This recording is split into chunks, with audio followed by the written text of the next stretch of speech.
নমস্কার বন্ধুরা, simple life চ্যানেলে আপনাদের স্বাগত। Make life simple, be happy. আজ আপনাদের জন্য নিয়ে এসেছি একদম গরম গরম, হ্যাঁ ঠিকই ধরেছেন, একদম গরম গরম একটা খাবারের রেসিপি। আজ আমরা বানাবো মটন রতনজোত। যদি আপনাদের রেসিপিটা ভালো লেগে থাকে তাহলে আপনার লাইক ও শেয়ার করবেন, হ্যাঁ আর সাবস্ক্রাইব করতে অবশ্যই ভুলবেন না। তো চলুন বন্ধুরা, চলে যাই আমাদের এসেলে, দেখি ওখানে কি হচ্ছে। এই আমরা ছেলে এখানে দেখতে পাচ্ছি মটন লবণ, হলুদ এবং সর্ষের তেল দিয়ে মেখে রাখা হয়েছে। আধ ঘন্টার জন্য এটাকে আমরা ম্যারিনেশনে বসাবো। ততক্ষণ আমরা একটা মশলা তৈরি করে নিই। তো এখানে মশলা একটা তৈরি করতে হবে, যেটার জন্য আপনাদের নিতে হবে এলাচ, দারচিনি, লবঙ্গ, শাহি জিরা, শাহমরিচ, জায়ফল, জয়িত্রী এবং একটা বড় এলাচ। এই সব কটা মশলাকে একসাথে নিয়ে আমরা মিক্সিতে গুঁড়ো করে নিয়ে বানিয়ে নেব আমাদের মেইন মশলা। এই দেখুন আমাদের মেইন মশলাটা হয়ে গেছে, যেটা কিনা এরপর কাজে লাগবে। এখানে কুচনো পেঁয়াজ, তেজপাতা, পেঁয়াজ পেস্ট, ফেটানো দই, টমেটো কুচি, এছাড়াও নিয়েছি রসুন বাটা, আদা বাটা, তেজপাতা, ধনিয়া গুঁড়ো, জিরে গুঁড়ো, হলুদ, নুন এবং লাল লঙ্কা গুঁড়ো। এবার দেখুন একটা বাটিতে আমরা সর্ষের তেল বসিয়েছি, এটাকে ভালো মতো যখন গরম হবে এর মধ্যে আমরা দিয়ে দেবো একটা রতনজোত পাতা। এই হচ্ছে রতনজোত, এটা একটা হার্বস, মেইনলি কাশ্মীরি হার্বস।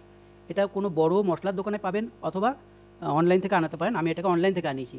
এবার এটাকে আমরা ওই তেলের মধ্যে দিয়ে দিলাম, দিয়ে বেশি না 10-15 সেকেন্ড মতো গরম করে নিয়ে আমরা এটাকে ছেঁকে নেব তেলটাকে। ততক্ষণ কড়াইটা বসিয়ে দিলাম, এই দেখুন আমরা এই তেলটা ছেঁকে নিচ্ছি। এই তেলটা এবং আমাদের ওই বানানো গুঁড়ো মশলা, এই দুটোই হচ্ছে আজকের রেসিপির মূল আইটেম। এবার দেখুন কড়াইতে তেল দিয়ে দিয়েছি, তেলটা গরম হয়ে গেলে এর মধ্যে আমরা দিয়ে দেবো পেঁয়াজ। পেঁয়াজের পরে আমরা তেজপাতা দিয়ে দিচ্ছি, অ্যাকচুয়ালি তেজপাতা ভিজে ছিল যার জন্য আগে দিলাম না, তেলটা ছিটবে বলে। এই পেঁয়াজ এবং তেজপাতা দেওয়ার পরে এটাকে ভালো করে নাড়াচাড়া করতে হবে। পেঁয়াজটা একটু হালকা ভাজা হয়ে আসবে, পেঁয়াজটা একটু ভালো করে ভেজে নিচ্ছি। তেলটা আমি অল্প দিয়েছি কারণ আমাদের রতনজোতের তেল আছে, মাংসের মধ্যেও তেল আছে, যার জন্য এখানে তেলটা কম দেওয়া হয়েছে। এই আমরা দুটো আলু দিলাম, এটা অপশনাল, এটা আপনার না দিলেও হয়। এবার আমরা দিয়ে দিচ্ছি পেঁয়াজ বাটা, যেটা দেখেছিলাম ওই পেঁয়াজ বাটাটা এর মধ্যে দিয়ে দিলাম। এবার ভালো করে পেঁয়াজ বাটা, পেঁয়াজ আলু ভালো করে এটাকে মিশিয়ে ভাজতে হবে। এই দেখুন আমাদের মশলাটা, টক দই, টমেটো, আদা পেস্ট, রসুন পেস্ট সব কিছুই রয়েছে। এই আমরা দিয়ে দিলাম রসুন পেস্ট, এরপর দিলাম আদা পেস্ট, রসুন পেস্ট দুটোই একসাথে দিয়ে দিলাম। দিয়ে এবার ভালো করে মশলাটাকে কষাতে হবে কড়াইতে। প্রায় মিনিট 3 ধরে ভালো করে এটা কষাবেন। এই আমার মশলা কষানো হয়ে এসছে প্রায়, কড়াইয়ের তলার দিকে দেখবেন লেগে লেগে যাবে এবং তেলও ছেড়ে দিয়েছে। এবার আমরা দিয়ে দিলাম ধনিয়া গুঁড়ো এবং জিরে গুঁড়ো। ধনিয়া গুঁড়ো, জিরে গুঁড়ো দিয়ে এর মধ্যে আমরা দেবো লাল মির্চা গুঁড়ো, কাশ্মীরি মির্চা গুঁড়ো দিতে পারেন, তিখা লালও দিতে পারেন, যেটা আপনাদের ইচ্ছে। এইবার আমরা রতনজোতের যে তেলটা ছিল সেটা আধা পরিমাণ এখানে ঢেলে দিলাম। দেখুন কড়াইয়ের নিচের দিকে মশলাটা লেগে লেগে যাচ্ছে, ভালো করে এটা ভাজতে হবে। এইবার আমরা টমেটোটা দিয়ে দিলাম, পরিমাণ মতো অল্প করে লবণ দিলাম কারণ আমার মাংসে আগে থেকেই লবণ মাখানো রয়েছে। এই দিয়ে দিলাম লাল মির্চা গুঁড়া। এবার এটা ভালো করে আমরা কষাতে থাকবে মশলাটাকে। মশলাটা প্রায় কষানো হয়ে এসছে দেখুন। এবার আমরা একটু জল দিয়ে নেবো অল্প করে, যাতে মশলাটা আরও ভালো করে কষাতে হবে, না তো কড়াইতে দেখুন লেগে লেগে যাচ্ছে।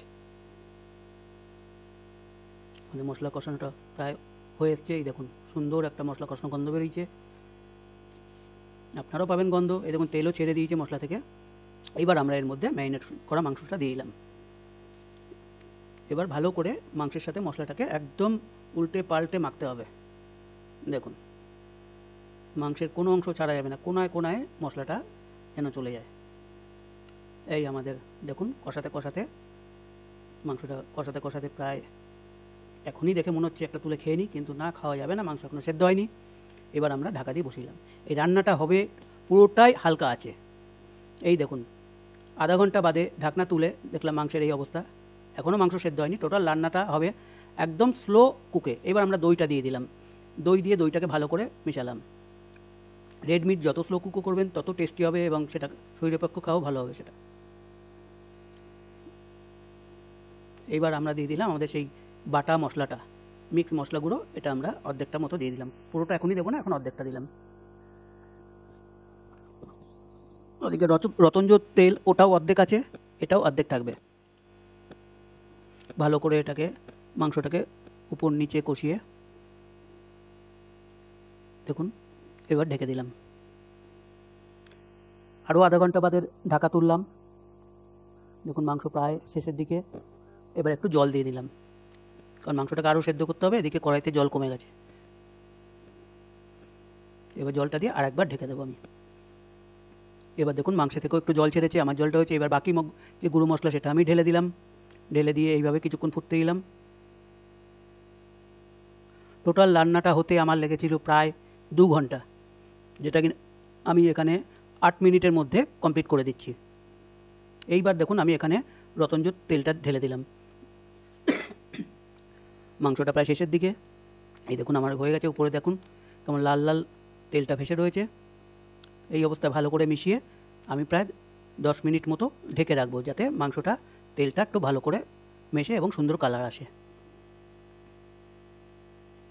এই আমি ঢেকে দিলাম। 15 মিনিট বাদে ঢাকনা তুললাম। দেখুন একদম কত সুন্দর। রুটির সঙ্গে খান, ভাতের সাথে খান, পরোটার সঙ্গে খান, যেভাবে খান ভালো লাগবে, গ্যারান্টি দিচ্ছি। নমস্কার বন্ধুরা, আজকে এই অবধি।